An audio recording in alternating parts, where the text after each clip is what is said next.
So we had to get a mobile mechanic down here in order to spread my axles because my axles were not spreading. And I'm gonna show you why they weren't spreading. It's kind of an interesting story. I'm gonna have to come up with another video of basically confirming if that's what it was and if we got them fixed, because there's something wrong with this trailer that caused us to hire a mobile mechanic.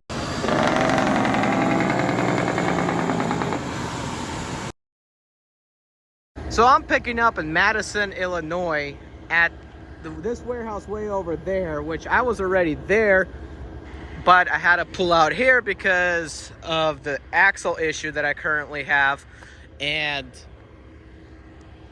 I could not get loaded today. I have to get loaded at 7 in the morning. It's about, I think, 180 to 250 miles drive from here. So I pick up, tarp it, and deliver it next or straight through. I should have been driving today after picking up, but that didn't work out simply for the fact of this axle issue, which I'm going to explain to you what the axle issue was. But since I did not pick up the load, I have to sleep the night probably in this abandoned warehouse next to this warehouse that it looks kind of abandoned until 7 in the morning when they actually open. Okay, so I was trying to spread the axle here because this thing weighs 45,000 and it needed to be spread, and I was trying to outside, I was dragging dirt, it didn't work. I tried putting a 2x4 underneath, it wasn't working, and when I was able to move some of it, but now it doesn't want to move back. I can't slide it back together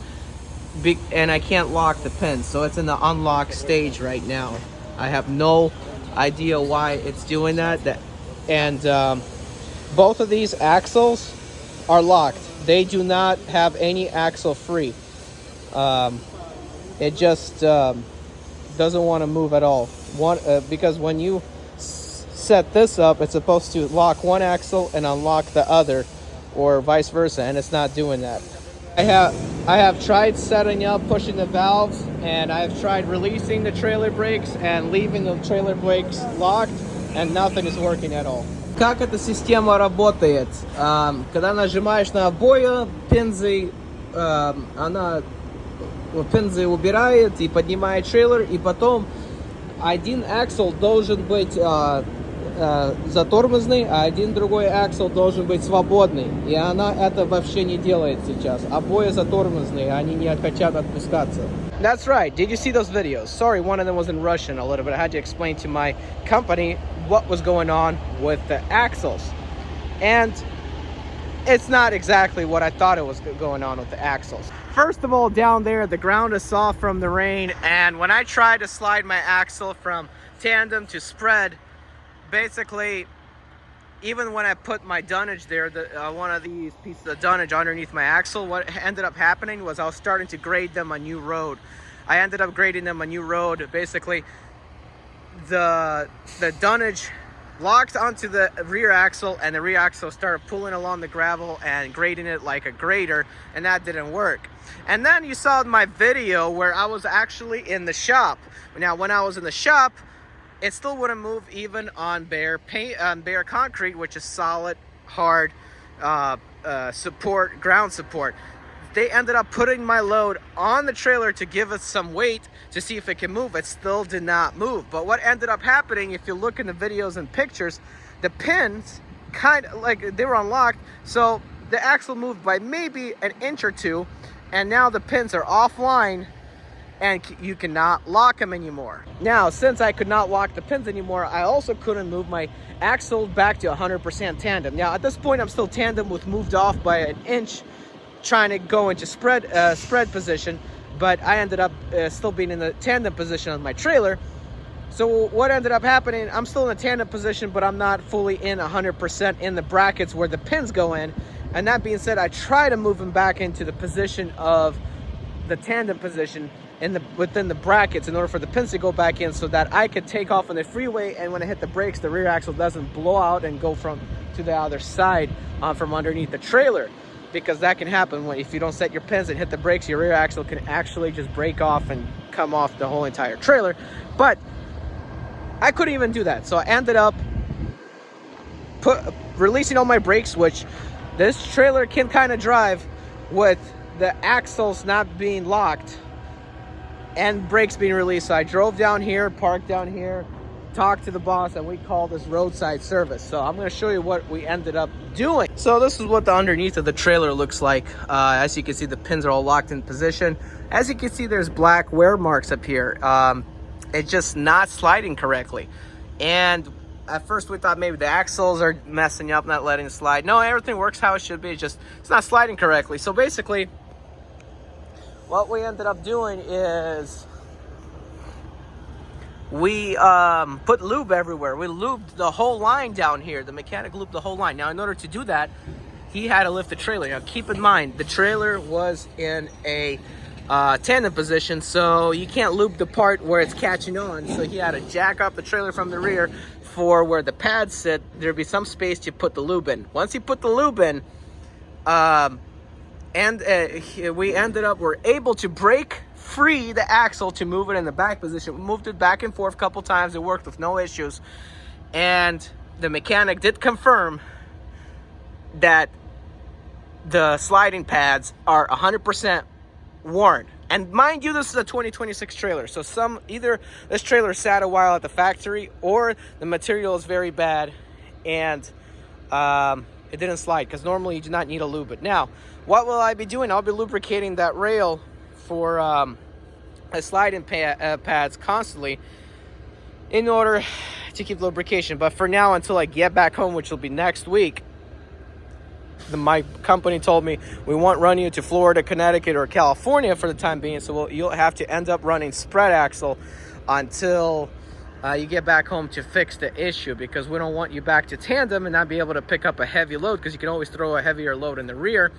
And when it's time to heavy, so you won't have an issue moving it back to spread axle if you're picking up a heavier concentrated load that needs to be more in the back. So basically, the front axle is so we're gonna keep it spread axle until we get home, so I can fix this issue, or the mechanics will fix this issue. Now you're probably all like, why you just can't just keep it on spread? Well, why I don't always keep it on spread axle, and this is a 53 foot, a lot of your old truckers be like, leave it on spread axle, leave it on spread axle, don't move. Guess what? First of all, if you move your axles based on the load, which if it's a light load, move it to tandem, because you don't need to be wasting tire tread turning around at truck stops or trying to get into a parking spot. Yes, it is harder to turn this trailer around when it's spread axle. If it's tandem, you can loop a UE or park into your parking spot way easier if it's tandem. Now, if it's spread, you can't do that. And if you're a light load, do tandem. If you're a heavy load, do spread. And another thing you could do, sometimes the heavier loads are small and go to the front, you need to move your axle to tandem position, simply for the fact that if it's a spread axle position, what's going to happen is your weight on the drive is going to be overweight, because that's what spread axles do. It's going to be heavier in the drives and lighter on the trailer in theory, but unless you obviously put a heavy load in the back. But basically, if you put a heavier load more to the front or to the middle and trying to get the weight even, you got to put it into tandem position. And also, the final reason is the fact that California, Florida, and Connecticut do not allow spread axles. Now, Florida would allow 44,000 on a tandem axle setup. That's the good news. And also, they do sell kingpin permits, and they sell yearly spread axle permits for your 53-foot trailer.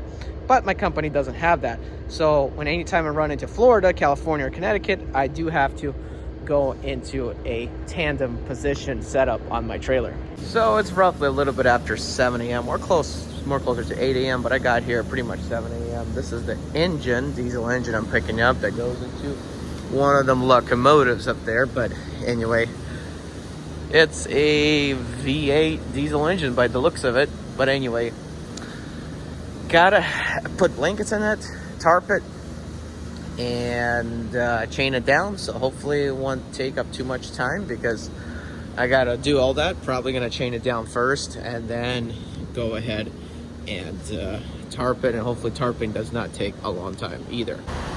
Got the chained up, 8 chains in total holding it down, and now it's time to put blankets and put the tarp on. This is my first time tarping a diesel engine. Usually when I haul a diesel engine, they don't tarp them.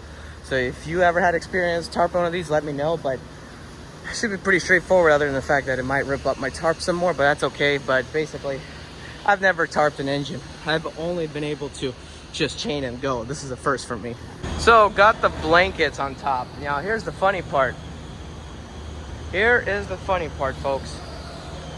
The funny part is the fact that my tarps, the big ones, have holes. So hopefully customer won't say anything when I get there with holes, but I should be good to go and should be all right. But got the blankets on top now, getting ready to tarp it. So finally, after a lot of fighting with the tarp, finally got it all tarped up and ready to go.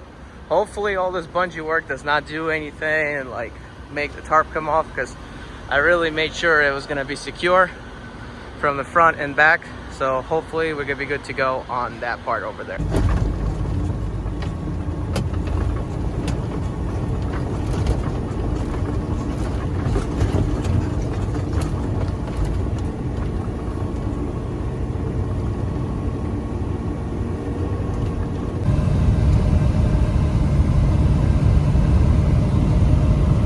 Well, after 6 years I've been driving on this route over here, they have never ever finished road work here, and hopefully I'm not gonna be late for my delivery now, because this road work absolutely sucks. Well, I made it to the delivery 15 minutes before they closed. Updated both dispatch and broker that I'm here, but here's the issue. The security told me to go ahead and start untarping. As soon as I come to the truck, he follows me and says, just wait, don't untarp yet, there's an issue. Not with the load, with them. So hopefully, this is a Friday, hopefully we don't have to sit here until Monday to unload, even though I got here before the cutoff time. So security just told me to untarp my load, and the reason why I had to wait was because it was raining really hard, and raining the whole day here today in Kentucky, in Mayfield, Kentucky. But since it is only a small storm on this section, once the storm passed, I was going to able ahead and take the tarp off now. So I took the tarp off the trailer and started folding it when the storm hit me. Now this thing is full of water. I can't lift it. Can't redo it. It's raining really, really, really hard. There's even a tornado watch in effect in this area. I don't get the point of tarping this load when it still rained on top of it. And now my blankets are all soaking freaking wet. And yeah, that's gonna be a problem. Hey, go out.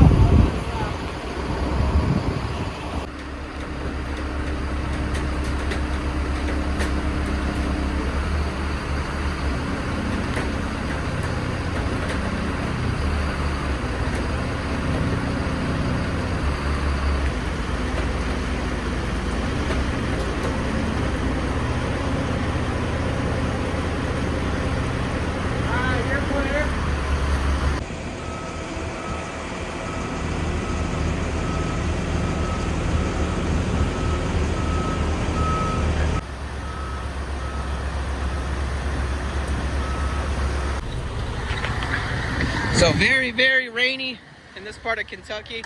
I got soaked, but hey, at least I could go pick up the load now. As you can see, it's really blurry from the rain. All empty, good.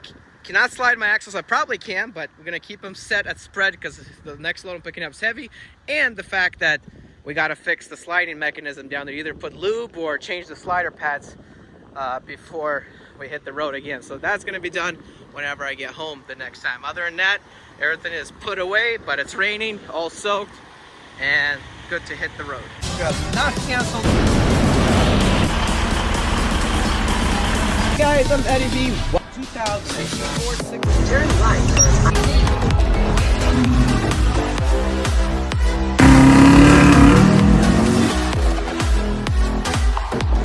This particular package.